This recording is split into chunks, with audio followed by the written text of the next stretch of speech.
बिस्मिल्लाहिर्रहमानिर्रहीम जी, अस्सलाम वालेकुम। मैं हुमारी अली, आप देख रहे हैं मेरा चैनल। रिजवाना से सिर्फ एक बार मुलाकात करवा दो, जज आसिम हफीज ने एक नई गेम तैयार कर दी और रिजवाना से मिलने की भीख मांगना शुरू हो गया। सौमिया को आजाद करने की कीमत क्या लोगे? जो कीमत है मैं देने के लिए तैयार हूं। Out of the court settlement के लिए प्रेशर डाला जा रहा है। रिजवाना अदालत में बयान देने को तैयार है। उनके वकील ने तहलका खेज दावा कर दिया कि बच्ची को 3 लोगों ने कत्ल कर दिया था, लेकिन इस वक्त रिजवाना सिर्फ और सिर्फ अपनी विल पावर की वजह से जिंदा है, क्योंकि उसने इन दरिंदों का जो है पोल खोलना था, इसीलिए अल्लाह ताला ने उसको जिंदा रखा। घर की सीसीटीवी जज अपने मोबाइल पर लाइव देखा करता था। सौमिया को इलाज के लिए किस डॉक्टर के पास लेकर जाया गया और क्या कहानी है, क्यों इस वक्त बच्ची से मिलने की जिद लगा के बैठा हुआ है, क्यों प्रेशर बिल्टअप कर रहा है, क्यों फैमिली को डरा धमका रहा है, क्यों पुलिस इसको पूछने वाली नहीं है, क्यों पुलिस बच्ची, उसकी फैमिली और वकील को जो है वो प्रोटेक्शन नहीं दे रही, क्या मामला था? आज की वीडियो में हम इस पर बात करेंगे। रिजवाना तशद्दुद केस अपने आखिरी मराहिल में दाखिल हो चुका है। बच्ची के पुलिस को बयान के बाद जज कहने को दिल तो नहीं करता, लेकिन आसिम हफीज को अपने और अपनी बीवी के लिए फंदा तैयार नजर आ रहा है, जिसके लिए वो अब हर तरह से कोशिश कर रहा है। Out of the court settlement के लिए लगा हुआ है। पैसे की बोरियां तो उसकी बीवी दे रही थी।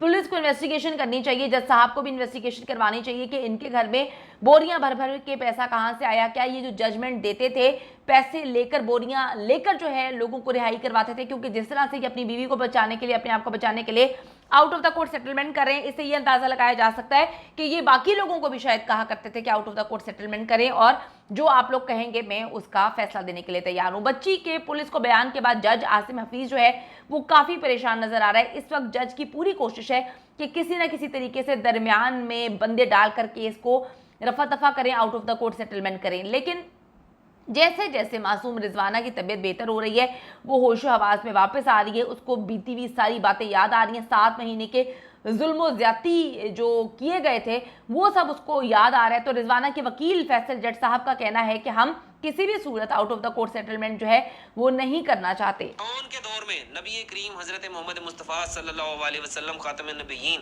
उनके दौर में आने से पहले बच्चियों के साथ इस तरह होता था जिस तरह ये अब जुल्म नजर आ रहा है। और बिल्कुल वही तस्वीर जो हमने किताबों में पढ़ी कि पहले जिंदा दरगोर कर दिया जाता था, बच्चियों को उनको कोड़े मार मार के मार दिया जाता था, वैसे ही गला दबा के मार दिए। तो ये तो वही तस्वीर सामने आ रही है कि पहले रिजवाना का तशद्दुद हुआ है, इससे पहले कई हजारों रिजवाना है। मैं ये ऐलान करता हूँ कि मैं ये जो पीर बने हुए हैं जो इंसानियत के नाम पर धब्बा है, ये जो औरतों और बच्चियों की तजलील करते हैं, इन लोगों के खिलाफ फैसल जट खड़ा होगा। ना सिर्फ इनको जी जान से मारने की धमकियां, कहा जाता है कि जी तुम इस्लामाबाद आओ तो तुम्हें देख लेंगे। अब पुलिस को सोचना चाहिए, जज साहब को सोचना चाहिए कि ये जज इतना पावरफुल है कि अपनी बीवी को बचाने के लिए लोगों को धमकियां दिलवा रहा है। फैसल जट ने कहा कि जी बच्ची को तो इन लोगों ने मार ही डाला था। रिजवाना बहुत बहादुर है, विल पावर की वजह से अभी तक लड़ रही है। बच्ची को उसकी माँ के हवाले करने के बाद से ही जज ने पैसे भेजना शुरू कर दिए थे। इनके घर की जो सीसीटीवी है वो मोबाइल पर भी लाइव आती थी। जज झूठ बोलता है कि उसे कुछ नहीं पता, वो सब कुछ देखा करता था।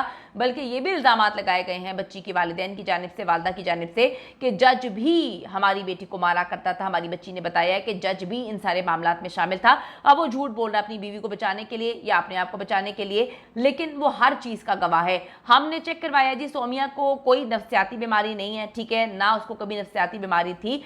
उसने कभी भी किसी डॉक्टर से रुजू नहीं किया। 3 बच्चे उसने पैदा किए हैं, 3 बच्चों की वो माँ है, तीनों बच्चे उसके पास रहते हैं। कभी उसने उनको ना नुकसान पहुंचाया, ना उंगली लगाई है, ना अपने शोहर को मारा पीटा।